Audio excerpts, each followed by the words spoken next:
mis inicios son muy lejanos, digamos. Yo siempre tuve mucho interés por la política, de joven, y cuando tuve que elegir una carrera universitaria, elegí ciencias políticas. Empiezo a estudiar en el instituto y ahí es donde con 12, 13 años, con la referencia de la historia política de mi familia y con la referencia de mis primos mayores que ya estaban militando, yo ahí empiezo a tener inquietudes políticas. Era muy jovencita.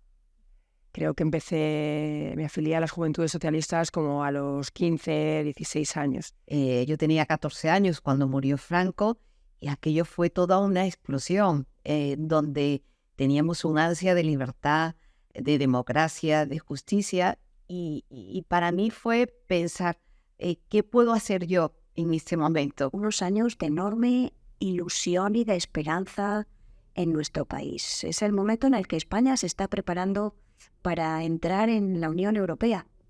Y para mí esa Unión Europea era la luz a la que yo quería que mi país fuera. Sentí muy pronto el compromiso y la rebelión hacia la situación en la que estábamos las mujeres de mi generación. No era tanto un compromiso individual como un compromiso de mi generación. Estábamos en democracia, pero pasaban muchas cosas. Es un compromiso que no acaba nunca, ¿no? Uno no deja de ejercer sus valores ni sus convicciones, no las aparca de viernes a domingo. Nace de un deseo de no ser espectador de lo que ocurre en Euskadi o en España o en Europa, sino ser un actor. El Código Civil que yo estudié decía que el marido representaba a la mujer. El adulterio de la mujer en el matrimonio era delito. Es decir, a poquito que reflexionara sobre el modelo de sociedad en el que vivíamos, pues tenías que sentir la necesidad de combatir eso y de cambiarlo. Y eso es la política. La política es el instrumento para cambiar la vida de las personas. Y cuando me tocó a mí la posibilidad de ser ministra, ¿cómo me sentía? Pues con la sensación de que podía hacer algo, de verdad. En momentos de orgullo, el haber contribuido a construir la primera política exterior feminista de nuestro país y hacerlo con la suma de todas las fuerzas vivas de nuestro país. Fue la verdad que una tarea apasionante, complicada, año y medio, la mitad en funciones. Entonces tengo sentimientos muy contradictorios. En un momento donde no había, estamos hablando del año 88, el presidente González llevaba en el gobierno desde el 82, no había ministras, entonces fue sorprendente que me llamaran. Por ejemplo, en el Colegio de Abogados de Madrid se fundó en el siglo XVI, 1590 y tanto. Felipe II dictó la cédula. La primera mujer abogada que entró en la Junta de Gobierno del colegio se produjo en el año 1982, desde el siglo XVI. Y fui yo.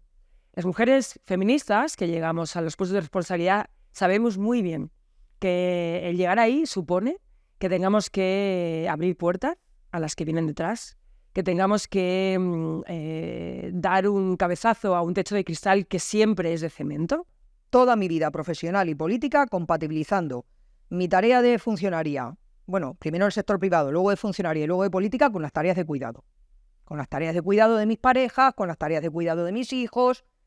Y eso, claro, es una sobrecarga que hoy por hoy todavía las mujeres de mi generación tenemos. Las mujeres poco a poco nos hemos ido incorporando a la política. En mi época había muy pocas y nos costaba trabajo, incluso con nuestros propios compañeros que entendieran que teníamos que ser igualitarios. Porque la verdad que cuando una mujer llegaba a un puesto de responsabilidad, un hombre se tenía que bajar. Y para aquellos compañeros y para aquellos hombres era difícil cedernos el espacio. No me ha ofendido nunca que me dijeran que era una mujer cuota, muy orgullosa de serlo. Si no hubiera existido la decisión firme de incorporar paulatinamente a los sitios donde se decide, a las mesas donde se deciden las cosas, a mujeres, pues se les hubiera seguido olvidando a los hombres.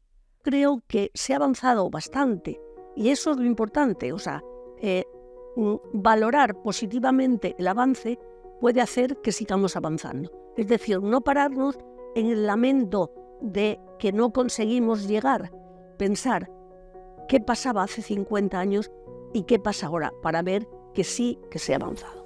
Legado y memoria tenemos que cultivarlo, tenemos que atesorarlo, aprender de este pasado para proyectarnos en el futuro. Y en este futuro es donde están las generaciones más jóvenes.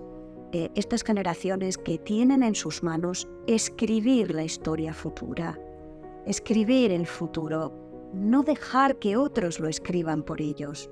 Nunca rendirse, aunque vengan maldadas, aunque la situación sea difícil, nunca rendirse. Tener un proyecto, llevarlo adelante y no, yo diría nunca, de forma individual.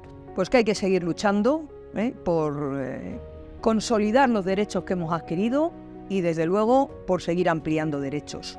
Merece mucho la pena dedicarse a la política. ¿Es un mundo duro? Sí, no quiero engañar a nadie, pero es fundamental que los jóvenes, hombres y mujeres, muchas mujeres, se impliquen.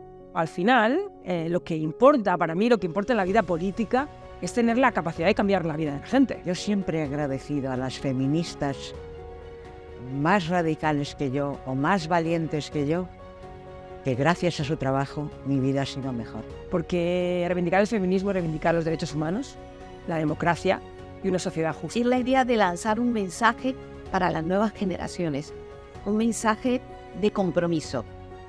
Decirle a una mujer joven hoy, comprométete. Que sean valientes, que no tengan miedo. Mi momento fue mucho mejor que muchos anteriores y afortunadamente esto es una cadena que llega al día de hoy donde ser mujer es más fácil, más gratificante y más justo de lo que ha sido hasta ahora. Y eso se ha conseguido con la acción política, de manera que yo siento mucha gratitud y mucho orgullo de lo que hemos conseguido.